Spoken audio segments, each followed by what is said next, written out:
한 주간 재계수장들의 일거수일투족을 들여다보는 CEO 풍향계 시간입니다. 네, 사상 최대의 실적을 거둔 삼성전자의 이재용 부회장, 엽기적인 직원 다루기에 파문을 일으킨 양진호 한국미래기술 회장 소식을 한상용 한지희 기자가 전해드립니다.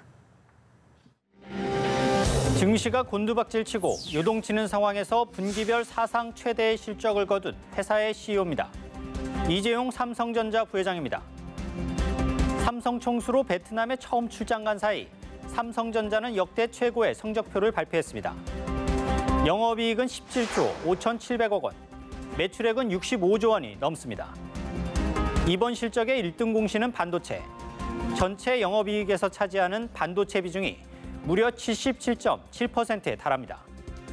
증시가 혼돈에 휩싸이고 경제 지표도 좀처럼 나아지지 않는 시점에서 우리 경제에 그나마 숨통을 틔운 소식이란 평가도 나오는데요. 한 달에 한 번꼴로 해외 출장에 나서는 이 부회장은 이번엔 베트남을 방문했습니다. 베트남 총리의 환대를 받은 자리에선 기업의 제안에 귀 기울이고 해결해주는 나라는 많지 않다면서 장기 투자와 사업 확대의 뜻도 밝혔습니다. 국정농단 사태와 관련해 내년 초 대법원 판결을 앞둔 이 부회장 입장에선 요즘 같은 날만 이어지길 내심 기대할지 모르겠습니다. 그야말로 엽기적 성향으로 인터넷을 연일 뜨겁게 달군 CEO도 있습니다.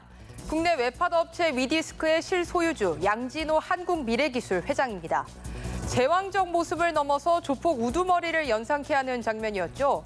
이 욕설은 기본이고 대낮 사무실에서 직원의 뺨과 머리를 때리는 영상이 공개돼 파장이 일었습니다. 더 충격적인 건 양 회장이 자신의 지시로 촬영된 이 영상을 기념품으로 소장하고 있었다는 겁니다.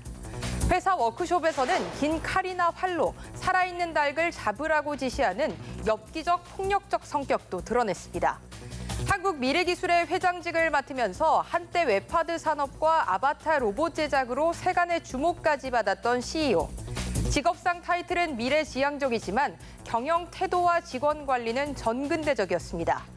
사회적 공분이 일자 양 회장의 한국미래기술 홈페이지는 이틀 넘게 마비됐습니다. 논란이 확산하자 양 회장은 사퇴 의사를 밝혔지만 경찰 수사 선상에 오른 상태라 처벌을 피해가기는 어려워 보입니다. 거액 횡령 혐의로 실형을 선고받고도 7년 넘게 자유의 몸으로 재판을 받아온 전직 CEO도 회자가 됐죠. 이호진 전 태광그룹 회장입니다.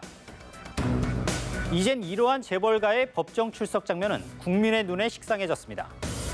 초췌한 모습에 부축을 받으며 휠체어를 타고 등장하는 모습. 400억 원대 횡령과 배임 혐의로 대법원에까지 간 이 전 회장의 혐의는 다시 한번 유죄로 인정받았습니다. 하지만 절차상 문제로 최종 판결이 미뤄지면서 불구속 상태로 다시 2심 재판을 받게 됐습니다.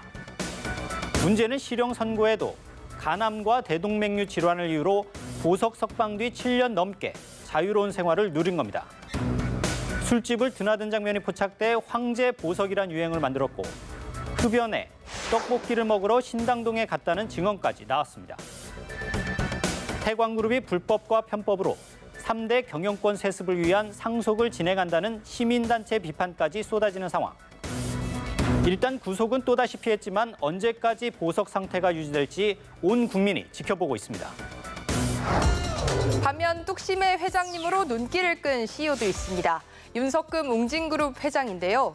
글로벌 금융위기로 쓰러진 그룹을 되살리려 정수기 렌털 원조 코웨이를 다시 사들였습니다. 한때 정수기 CF로 유명세를 탄 웅진 코웨이 브랜드가 6년 만에 되살아난 겁니다. 코웨이의 재인수는 윤 회장의 강한 애착이 결정적 역할을 했습니다. 백과사전 세일즈맨 출신의 윤 회장은 지금의 웅진을 만든 대표적 자수성가형 기업인으로 유명하죠.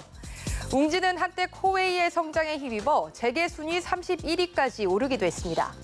하지만 지나친 사업 확장과 무리한 극동건설 인수가 발목을 잡았죠. 글로벌 금융위기의 파도를 넘지 못한 채 눈물을 머금고 2013년 코웨이를 매각해야 했습니다. 그러다 이번에 다시 코웨이를 인수하게 된 윤 회장. 이번 승부수를 발판 삼아 과거의 영광을 재현할지 주목됩니다.